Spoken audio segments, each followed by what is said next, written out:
floats, I guess. I check the engine, it starts. So, see how it goes.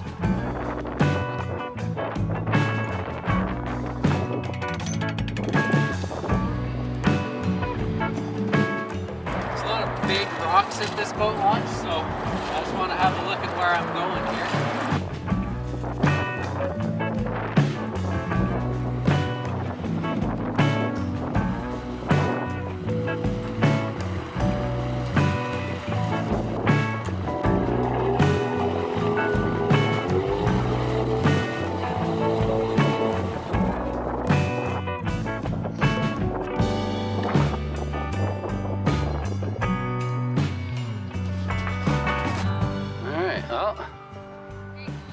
Go from here, have a look back there. We're gonna trim down a bit, and then of course that should start her.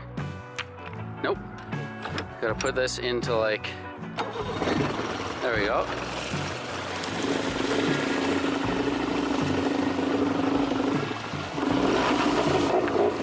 That's neutral. Okay, so since we start in neutral, we go to forwards.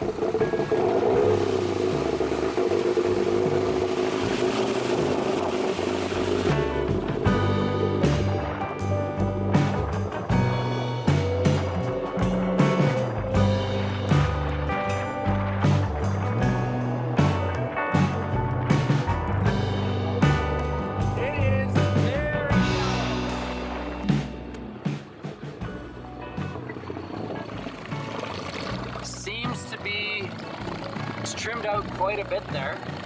That's where it's running. So if I were to put a little flap or something there, it'd probably be like just to direct the water from the bottom of the hull out to where the motor is. We're learning here, we're learning some things. So we're ripping up the river and there's this little buoy hanging out in the water. And it almost looks like it was tied to something under the water, so I don't know if it's marking a rock or if that's like somebody lost some treasure. Let's go treasure hunt.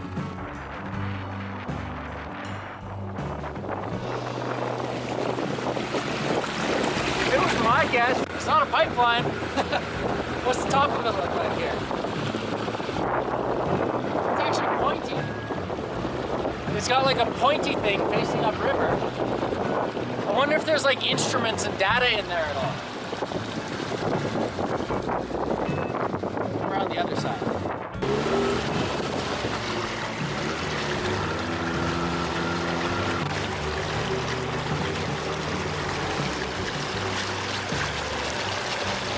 Well,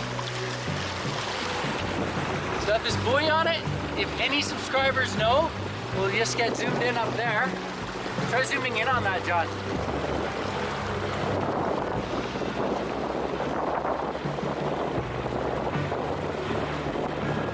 But yeah, I don't know whether that's some sort of a data gathering box they put in the river, or if that's just random garbage somebody's tagged with a buoy, but it's the lowest water I've ever seen this river. So is this your first time driving a Jet Outboard? It is, although over this winter I worked very hard on my pleasure craft operator's license, which I got on January 3rd. This is where I'm excited today. I'll actually look.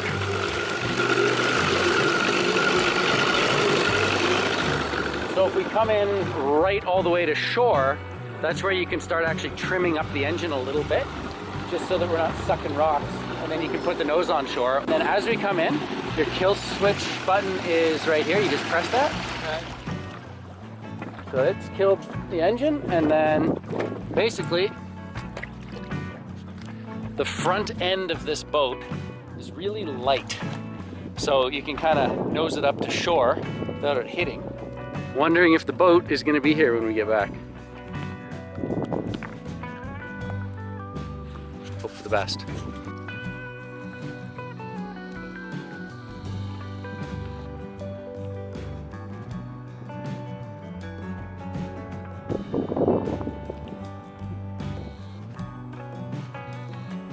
If you crept over the top of that hill, you could creep down on them pretty quick.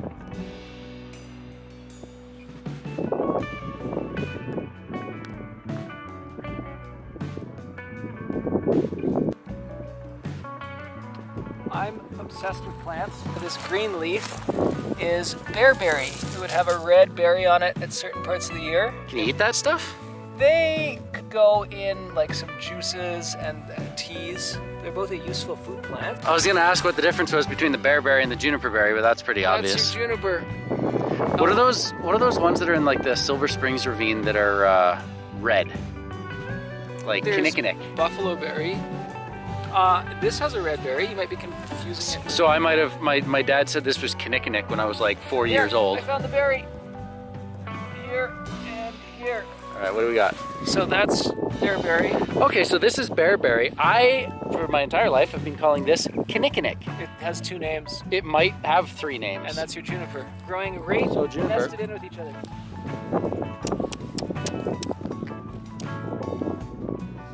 I know with juniper, if you actually bite down on it, it's really sappy. But if you just barely crush it with your teeth and like sort of suck on it a bit, it's got like a really nice, like it's that, flavor. You can tell that gin. Or like a spice for meat. You grind that up, put it on some turkey. Again, like it can overpower you if you take a bite out of it, but just that little bit seeping into your mouth is, what a cool little prairie.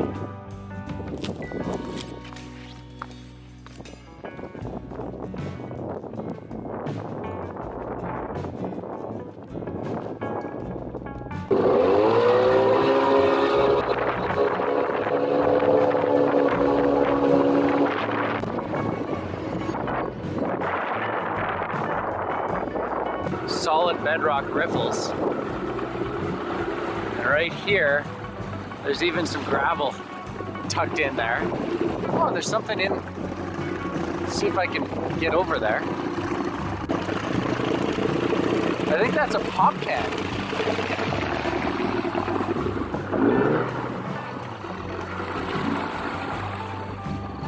Yeah, that is a pop can. What do you think, John? Can we, Nope, not risking it. Nobody wants to go swimming today for some reason. Apparently it's a little chilly. I gotta say, it's really cool being able to actually hover the boat on top of stuff like this. Now I know we're not supposed to expect gold in this river, but maybe in the summer we ought to come here with some snorkel and mask and take a pan out of that.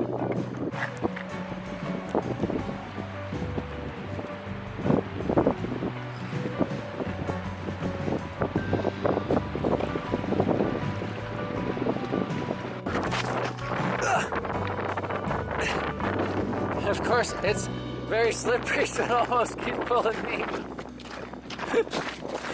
This, ladies and gentlemen, is why you need an actual anchor when you got this much wind. I just wanted a picture, that is all.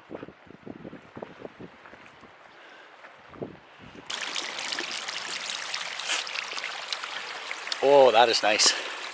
So, we definitely had a little shallow water issue downriver here. We'll float this on the way down and show you what I'm talking about, but the entire river was just that deep. I sort of ran underneath it, scouted out the deepest spot, figured it's probably not going to work. Let's not go too quick, just enough to be on plane and see what happens. The boat sort of went up it. The outboard motor definitely like bounced off a few rocks, so I just pulled over here to have a look at the grate. Still looks pretty good. I guess low speed hits aren't too bad. There's no rocks jammed up in there or anything, so that's good. This is by far the lowest this river has been since I've ever been on it, whether it's kayaking or anything else. I mean, we're in April, it's just barely thawing. Mountains are still completely frozen. Realistically, where we just went, I should not have gone up there, but since we're here, I'm just going to zoom in on the next challenge.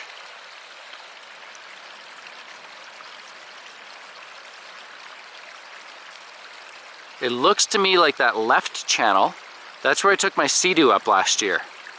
But the right channel, it might actually be deeper. It's just rapids and there would be like a big chunk of bedrock to hit instead of gravel to slide over. So let's get a little bit closer to that and have a look at it from up close and see if we can make it up to the next segment. We might be able to slide right up that. I don't know if we're about to hit a piece of bedrock. So this whole section, yeah, that. Let me see if I can do this with one hand. This whole piece of bedrock from there over, you can just see it like inches under the surface. So if I ram that, it's no good.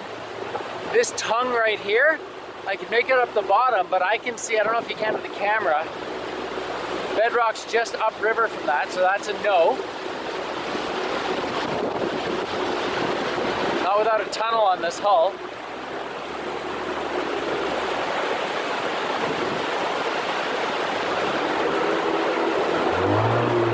I think this might be it.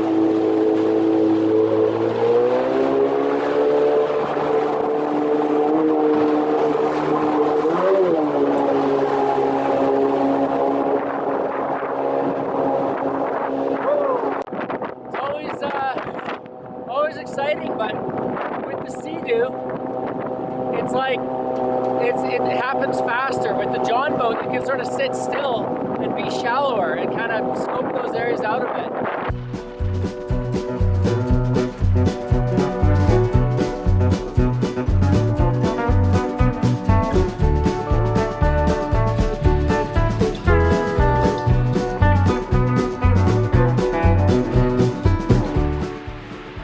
So last year on the Sea-Doo, I came here with Jonathan's brother Joel, and this is where I flipped my Sea-Doo.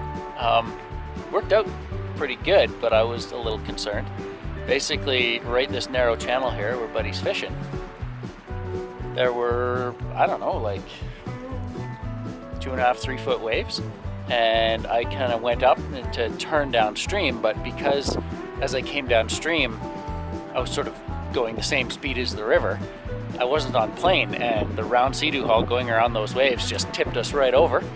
So I hopped right back up on the Sea-Doo and fired her up, and sort of just, because it's a jet, it was safe, so I just idled on over to Joel, and he climbed on the back, and off we went. But yeah, I would not want to be swimming unintentionally today.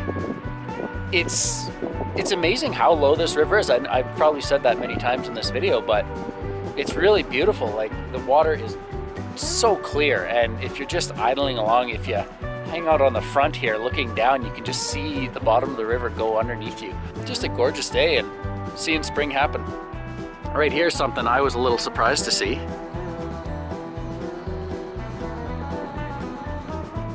Look at all that ice in the spillway of Ghost Dam.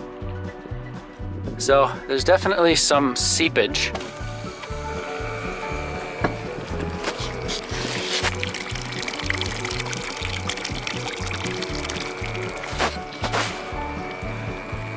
So I'll have to seal up the bottom, because if I left this overnight, it would just be completely full of water.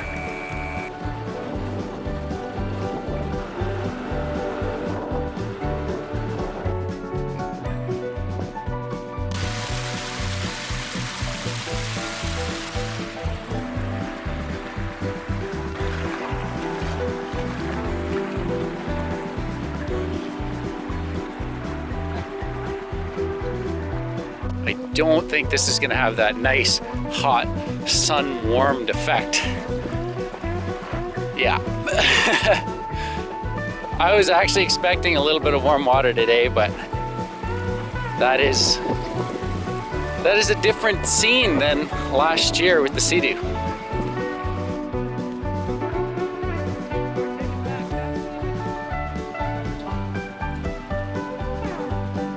It is gorgeous up here.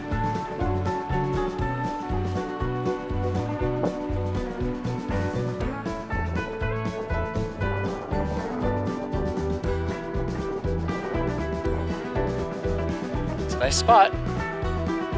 Yeah, no, let's head on down, cook some sausages. A little bit of water. Definitely wouldn't want to be camping in the boat overnight.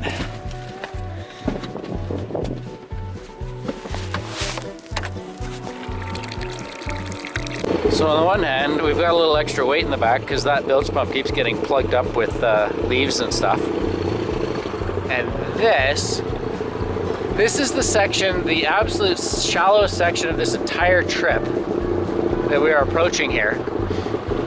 So basically that gravel bar right there sort of extends all the way, and it goes a really, really, really, really long way downstream at an angle. And it's almost all just like a couple inches of water over some riffles. So the deepest section seems to be right in the middle. And going down, I'm just gonna trim up and float it.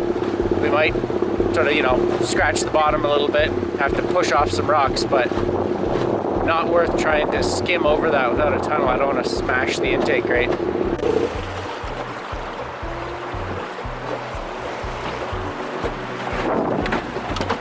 Well, we're gonna hit.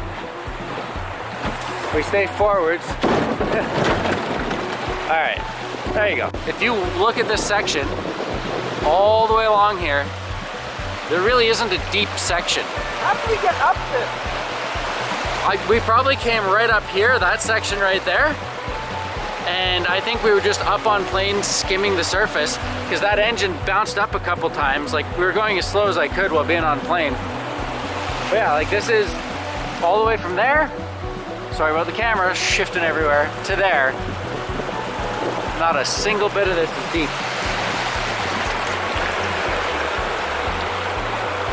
And of course, anytime there's like, you know, a deep section here, there's a big rock right there. So let's eyeball this out. I think we're just gonna drag it down right through here. We got way more really difficult rocks behind us than in front of us. So, you know, that's reason for encouragement. This whole place is just, we made it up this. It was like bounce, bounce, bounce, bounce, but somehow the boat went up.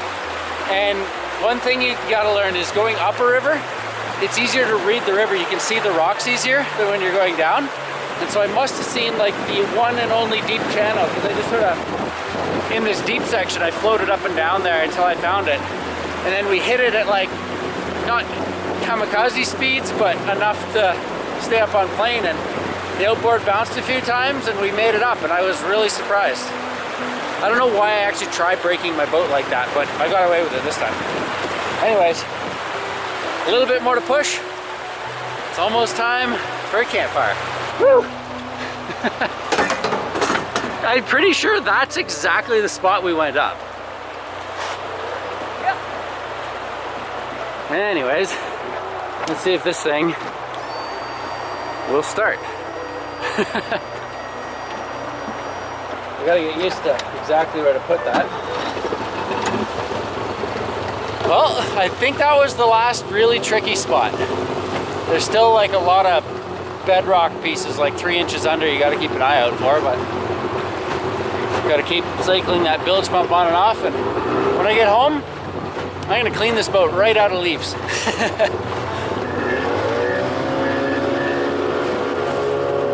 It's getting pretty hard to see all of these rocks.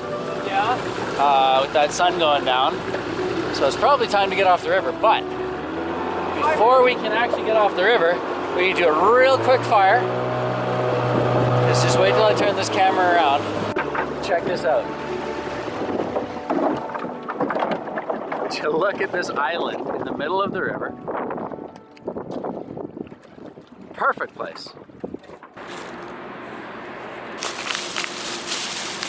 There's the items. Get a fire going, sharpen some sticks, quick snack, and then hopefully get out of here before the boat sinks. Got a wiener stick carved up there, ready to put sausage on. And say what you will about your favorite camping knife, but is that not the coolest Swiss Army knife you've ever seen?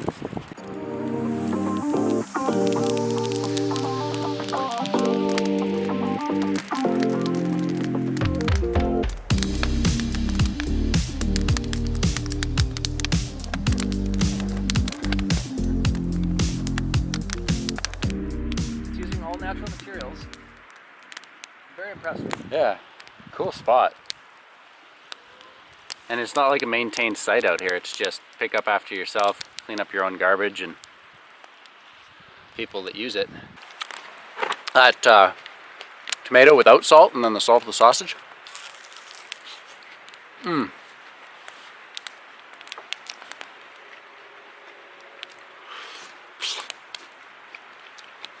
That was really delicious for such a simple meal. Instantly peaceful. Hear the geese. A couple ducks in the distance.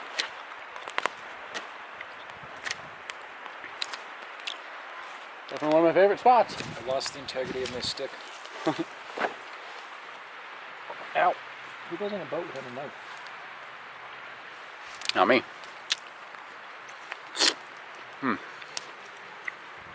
Yeah. This is good. This is very good. You know what's really exciting about today? What? It's only getting warmer and longer days. You know, if you go out boating in August, you're like, well, this is almost over. And this way, it's like, Yeah, like no, it's all gonna end. Now it's just like it's just getting better. winter will never happen again. You're still going past like glaciers on the side of the river. Although there's apparently like a definition of what a glacier is. So even if there's snow that lasts the entire winter until next winter, it's not called a glacier until it's like a certain depth or something like that. They also have to flow, like move. Okay. A glacier moves like a couple meters a year, like molasses. Is there a term for like Perennial snowfield. a perennial snowfield? They're perennial snowfields until they're glaciers. I took one glaciers class in my undergrad. Yay. I guess I took a class in everything. It was kind of good. You got like a pretty broad view of, Yeah. like I wouldn't have known of perennial snowfields. So it's not a perennial snowfield if it melts before like the end of August or something.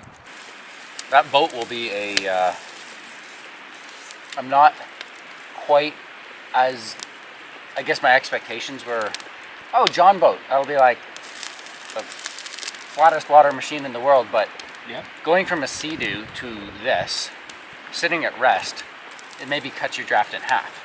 But that's still like, the Sea-Doo would have been like fully loaded 10 inches deep. Okay. And even if this is 4 or 5 inches deep, it's still like, when you're going up the river, it's really hard to tell the difference when you're in 10 inches deep of water versus, and of course on plane they're probably both very similar. So I think until you get to that, you know, the New Zealand style jet boat with the 1/4-inch hull and everything. You showed me that awesome video. Some cool. Ripping through those rivers. Yeah, there's some cool stuff people do, but like this will probably be about as effective as a Sea-Doo to get around, just with more stuff. Yep. Like we could have Alex with us as well, and a cooler full of beers, and Remember when you had you, me, and Alex in a much smaller boat? we had to like literally go down river, like on the shallowest section we could find to like get speed to get up on plane. But you still got us all upriver, so. Yeah. But no, it's like, if I still had that boat, like if I didn't have to make space for it, I think that would be a pretty cool boat to put a bigger motor on, but. 44 items. There you go. Don't have too much stuff.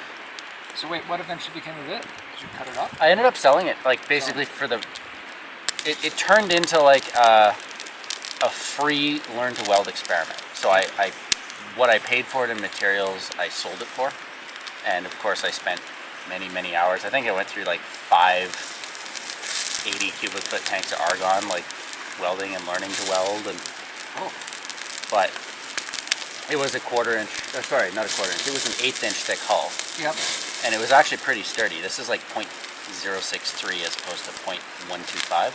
It's like half the thickness, but I don't know, like to be able to come up this river in this boat, and considering Jon boats are generally cheap, like it's pretty much the perfect way to get into this. What would a new one at Cabela's be? You know, you can buy like a 12-foot Jon boat or a 14-foot Jon boat. They're probably like $1,500 or something.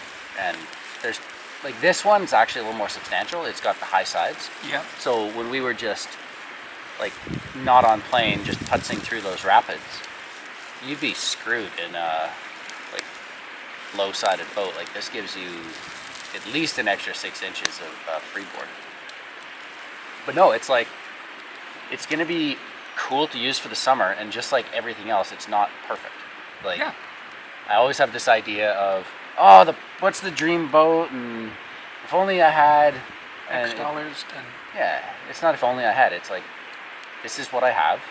I'm not super concerned about damaging it because it comes pre-damaged, you know, like pre-used. Yeah. And it'll just be like finer with the Sea-Doo, but with more comfort. Is it flexing a bit more than you expected? Mm-hmm. Like,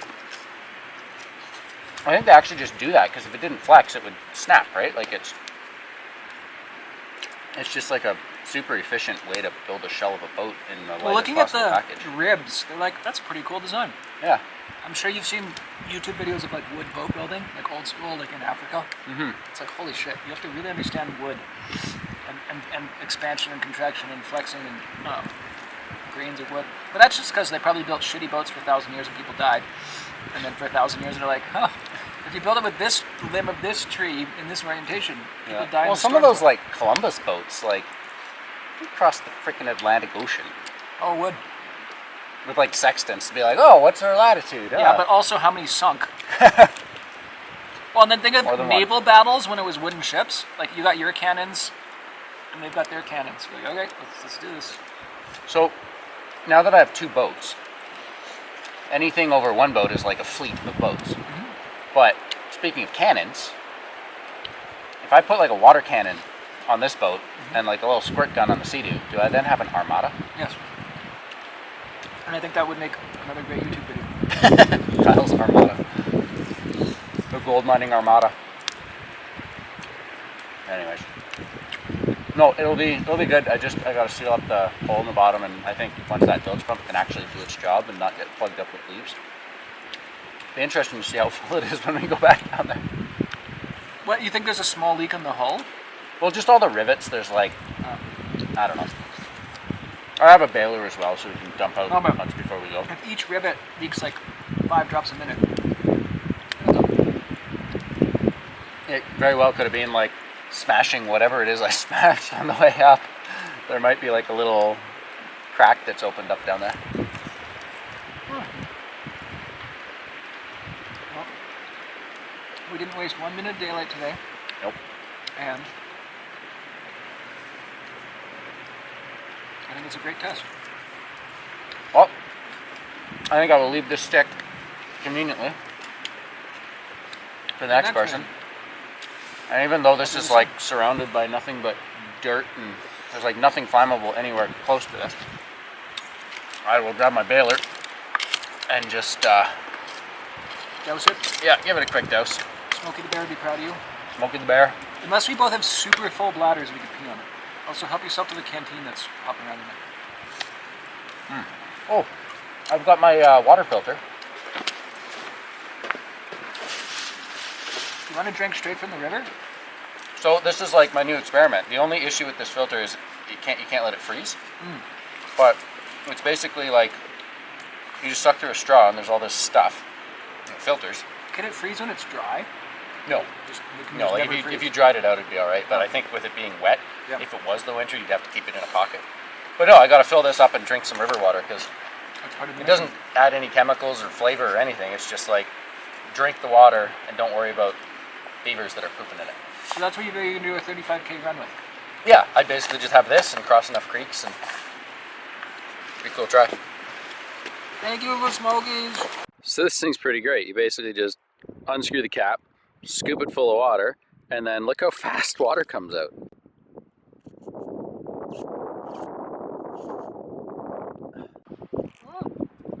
Cold or river water? Oh, that is very good. Okay, my hand's freezing. All right. Yep.